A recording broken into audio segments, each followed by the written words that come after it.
அன்பார்ந்த சகோதர சகோதரிகளை, இயேசு கிறிஸ்து நாமத்தினால உங்களை நான் வாழ்த்துகிறேன். சென்ற நிகழ்ச்சி நம்ம வெளிப்படுத்தின விசேஷம் 12வது அதிகாரத்தை பார்த்தோம்.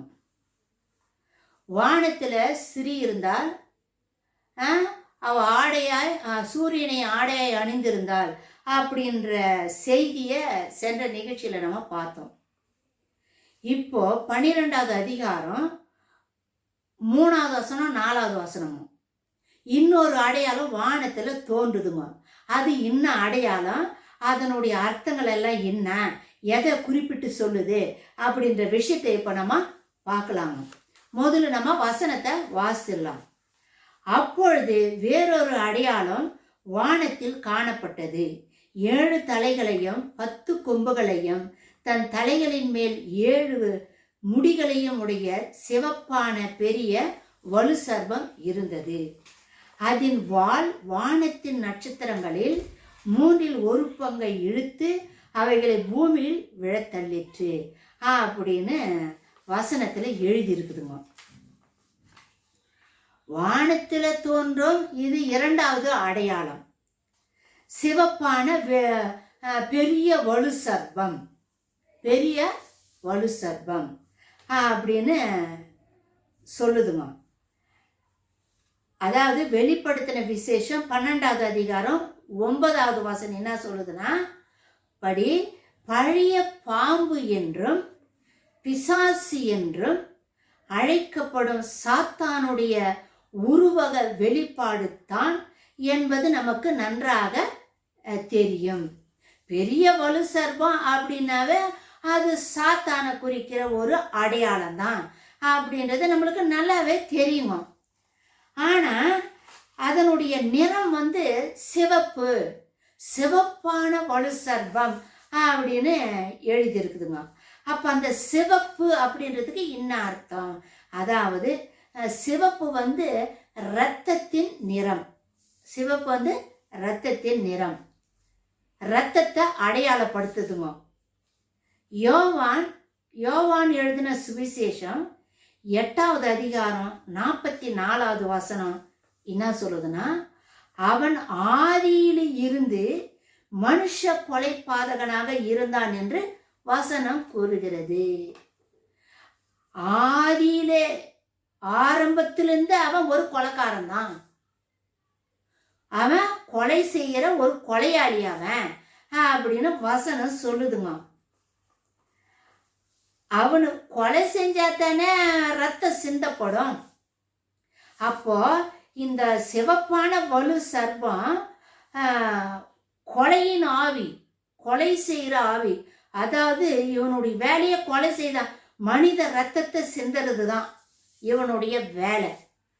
அதனால தான் இவனுடைய கலர் சிவப்பு கலர் அப்படின்னு சொல்லிட்டு வசனத்துல எழுதியிருக்குதுங்க.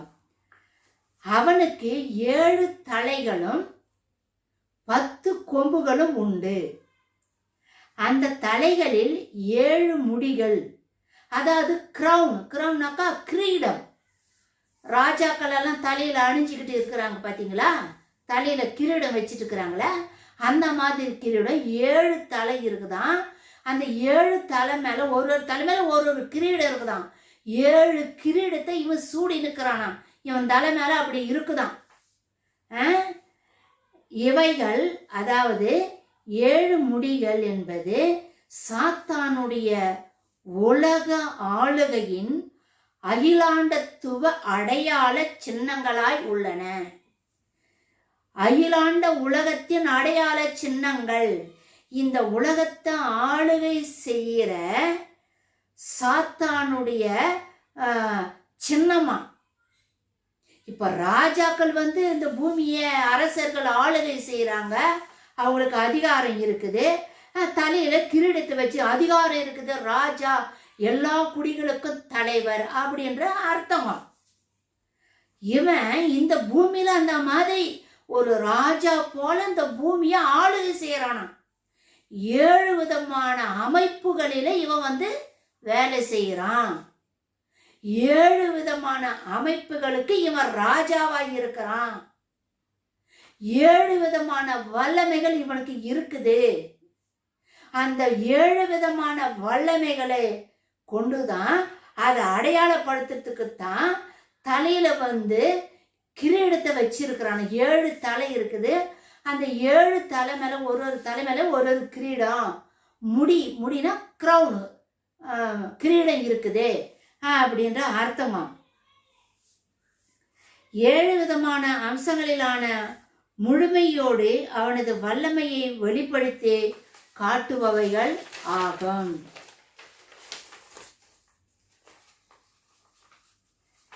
எபேசுக்கு எழுதின திருமுகம் 6வது அதிகாரம் 12வது வசனம் என்ன சொல்லுதுன்னா, ஏனெனில் அவனே வான மண்டலத்தில் உள்ள பொல்லாத ஆவிகளின் சேனை தலைவன் என்றும், வான மண்டலத்துல பொல்லாத ஆவிகள் இருக்குதுன்னு நம்ம வசனத்துல படிக்கிறோம். அந்த சேனைக்கெல்லாம் இவன் தலைவனா, அந்த தலைவனா இருக்கிறதுனால தலையில கிரீடத்தை வச்சுருக்கிறான். யோவான் எழுதின சுவிசேஷம் 12வது அதிகாரம் 31வது வசனமா, 14வது அதிகாரம் 30வது வசனமா, 16வது அதிகாரம் 11வது வசனமா, இப்பிரபஞ்சத்தின் லோகாதிபதி அப்படின்னு குறிப்பிட்டு இருக்குதுங்க. அதாவது உலகத்தின் அதிபதி என்றும் அழைக்கப்படுவான். யாரு? இந்த வலு சர்பம், சிவப்பான வலு சர்பம். லூகாஸ் எழுதின சுவிசேஷம் 4வது அதிகாரம் 5-7 திருவசனங்கள் என்ன சொல்லுதுன்னா, பிசாசு இயேசுவை சோதித்த நாளில் அவன் இயேசுவிடம் என்ன கூறினான்?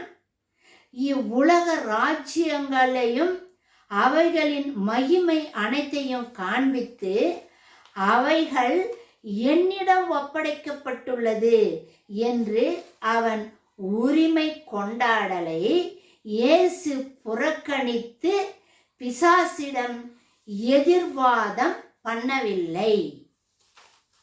அவன் என்ன சொன்னான்? இவ்வுலக ராஜ்யங்கள் அனைத்தும் என்கிட்ட ஒப்படைக்கப்பட்டிருக்கு. இந்த உலகத்தினுடைய மகிமையும் ராஜ்யமும் என்கிட்ட ஒப்படைக்கப்பட்டிருக்குதுன்னு சாத்தான் யார்கிட்ட சொல்றான்?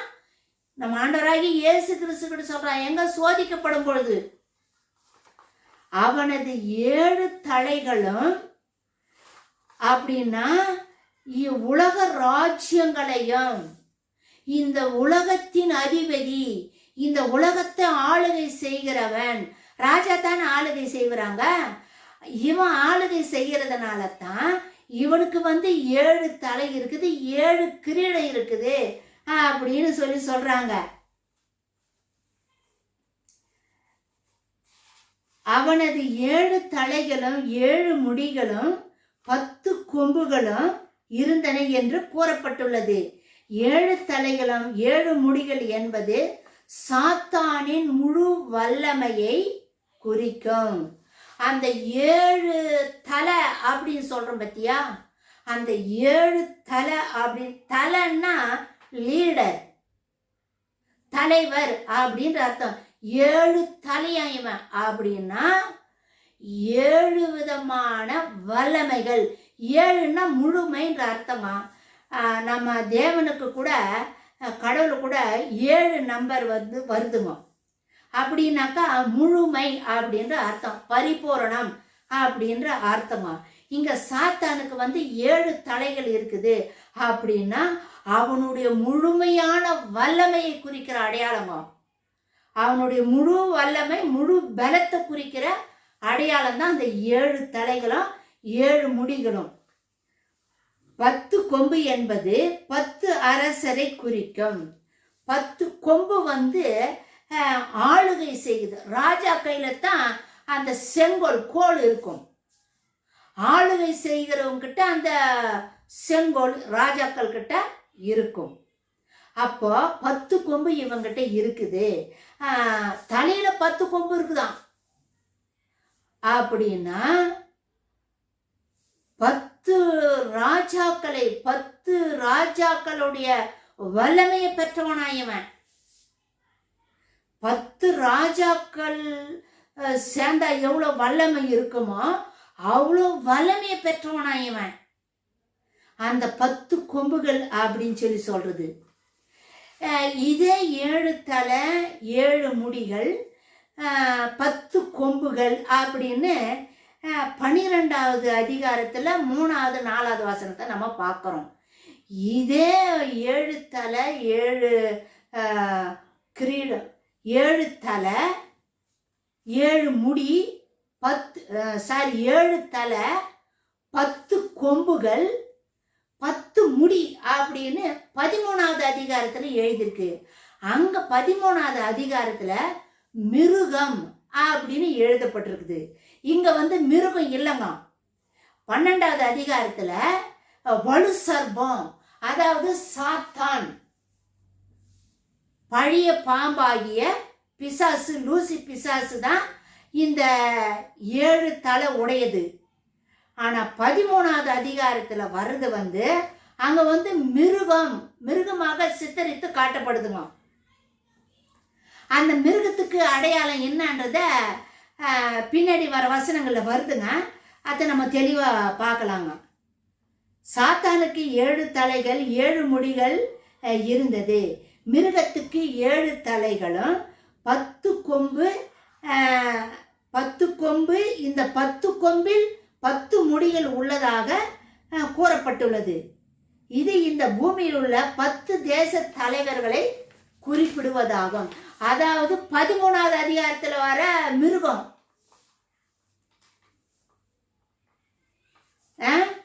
7 தலைகள் 7 முடிகள் என்பது சாத்தானின் முழுமையான வல்லமையை குறிப்பதாகும். வலு சர்பம் வானத்தில் இருந்து கீழே தள்ளப்பட்டு பூமிக்கு சேரும் வரை மிருகம் பூமியில் காணப்படவில்லை. அந்த 3 வருஷம் அந்தி கிறிஸ்து 7 வருஷம் யூதர்களோட உடன்படிக்கை பண்ணுவான். அந்த உடன்படிக்கையில 3 வருஷம் முடிச்ச பிறகு அந்த உடன்படிக்கையை முறிச்சு போட்டுருவான். உடன்படிக்கையை உடைச்சிடுவான். உடைச்சிட்டு என்ன பண்ணுவான்னாக்கா, இவன் தேவாலயத்துல உடன்படிக்கை பெட்டியின் மேல உட்காருவான். அதுதான் பாழாக்கும் அருவருப்பு. அந்த மாதிரி அவன் உட்கார்ந்த பிறகுதான் மகா பரிசுத்த ஸ்தலத்தில் அவன் உட்காரும் பொழுது தான் அவன் மிருகமாக மாறுகிறான். எப்போ மிருகமா மாறுது? உடன்படிக்கை பெட்டி மேல உட்காரும் போது தான் அவன் மிருகமா மாறுறான். சாத்தான் அந்தி கிறிஸ்துவாகிய மனிதனுள் நுழையும் பொழுது தான் அந்தி கிறிஸ்து மிருகமாக மாறுகிறான். வலு சர்பம், சிவப்பான வலு சர்பம் பிசாசுங்க, லூசி பிசாசு. இவன் ஆவியா இருக்கிறான். ஆனா அந்தி கிறிஸ்து மனிதனா இருக்கிறான். சாத்தான் ஆவியா இருக்கிறான். அப்போ இந்த சாத்தான் மனிதனுக்குள்ள நுழையும் பொழுது அவன் மனுஷனாவா மாறிடுறான், மிருகம் போல மாறிடுறான் அப்படின்னு 13வது அதிகாரத்தில் குறிப்பிட்டிருக்குதுங்க. இவன் என்ன பண்றான்? வானத்தின் நட்சத்திரங்களில் 1/3 பங்கையும் தன் வாளினால் இழுத்து பூமிக்கு கொண்டு வரும்படி செய்வான் என்று அவனோடு கூட அவனது தூதர்களில் 1/3 பங்கை வான மண்டலத்திலிருந்து கீழே பூமிக்கு வரும்படி செய்வான் என்று அர்த்தமாகும். 1/3 பங்கு தன் வாளால வானத்தில் இருக்கிற நட்சத்திரத்தை இழுத்து கீழே போட்டான். அப்படின்னா இவனோடு சேர்ந்த தூதர்கள், பிசாசுக்கள், நட்சத்திரம் சொல்லிட்டு யோபு எழுதின புஸ்தகம் 33வது அதிகாரம் 7வது வசனத்துல இந்த பிசாசுக்கள தூதர்கள், அதாவது தூதர்கள் நட்சத்திரங்கள் என்று அழைக்கப்படுவதை பார்க்கின்றோம். தூதர்கள் நட்சத்திரங்களாக அழைக்கப்படுவதை பார்க்கின்றோம். இந்த சிவப்பான வலு சர்பம் பழைய ஏற்பாட்டிலும் புதிய ஏற்பாட்டிலும் இவன் எப்படி மனிதர்களின் இரத்தத்தை சிந்த வைத்து தேவனுடைய திட்டத்தை எப்படியெல்லாம் தடை செய்தான் என்பதை நம்ம அடுத்த வீடியோவில் நம்ம பார்க்கலாங்க. இப்போ நம்ம என்ன இதை பார்த்தோம்னா வானத்துல தோன்ற சிவப்பான வலு சர்ப்பம் காணப்பட்டது அப்படின்னு யோவான் பார்த்து சொல்றாரு.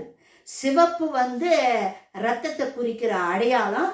இவன் ஆதியிலிருந்து கொலைக்காரன், மனிதனுடைய ரத்தத்தை சிந்தரவையவன், கொலைபாதகன், ஆதிலிருந்து இவன் கொலைக்காரன் தான் அப்படின்ற அந்த சிவப்பு கொலைய மனிதனுடைய ரத்தத்தை சிந்த வைக்கிறதுக்கு அடையாளம். அது ரத்தத்தை குறிக்கிற அடையாளம். இவனுடைய முழு வேலை என்னன்னாக்கா ரத்த சிந்த, கொலைக்காரன், கொலையாளியவன். இவனுக்கு சொல்ல போனா இவன் ஒரு கொலைக்காரன், கொலையாளியவன். அதான் சிவப்பான வலு சர்ப்பம் அப்படின்னு சொல்லிட்டு வேதத்துல எழுதி இருக்குதுங்க. இவனுக்கு 10 தலை இருக்குது, 10 கிரீடம் இருக்குது. அந்த தலை மேல 10 கிரீடத்தை வச்சுருக்கிறான், 10 கொம்பு இருக்குது அப்படின்னு வசனத்துல சொல்லுதுன்னா 10 தலை 10, அதாவது அவனுடைய முழுமையான வல்லமை,